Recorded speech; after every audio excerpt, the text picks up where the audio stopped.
And as Americans receive daily guidance and reassurance from their commander-in-chief, questions remain regarding the future of the U.S.'s economy, jobs, and relationship with China. Here's One America's Jen Pellegrino.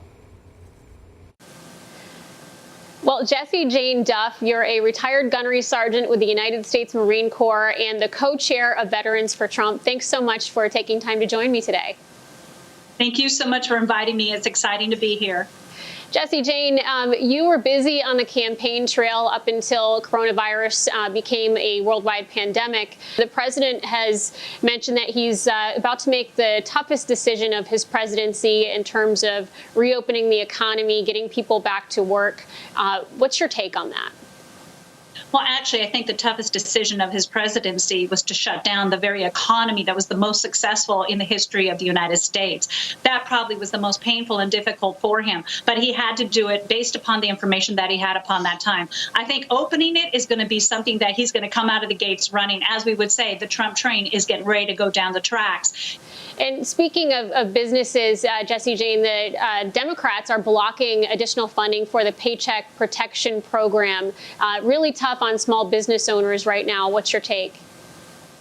Are we surprised? We're not. We saw round one where they put in all their pet projects to the first stimulus. The opportunity for businesses to get money was derailed by Nancy Pelosi by how many days while they were funding their pet projects that had nothing, absolutely nothing to do with the pandemic. And what they were doing was padding their own heels. Didn't they give themselves a pay raise in that? I am aghast at how they claim that they're about the American worker and talk about the Republicans as if they're the elite. I'm sorry, the tables have turned. They have become the elitists that only care about their power and their opportunity and keep their voters in line. While on the other hand, President Trump cares about the American people, and their attacks on the president are not about him. They are attacks upon all of us who need and want to get back to work.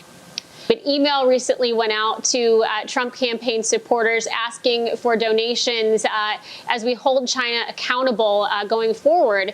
How do we hold China accountable for all this? Well, let's be clear. The donations are from China.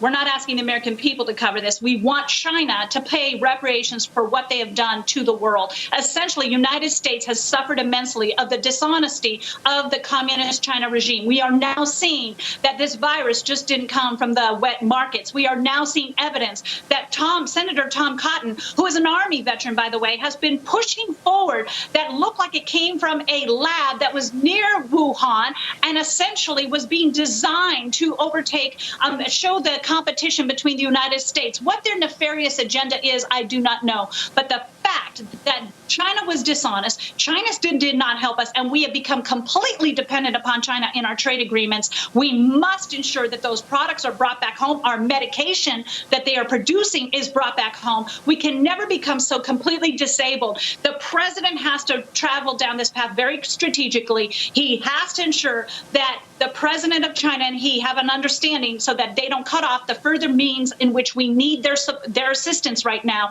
with our medical and our other professional devices. But we have to wean ourselves off. We have to have a country that is independent of outside nefarious activity, as this has been clearly demonstrated by China. Want to see more videos like this?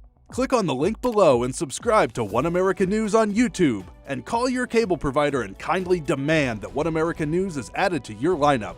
Call and subscribe today.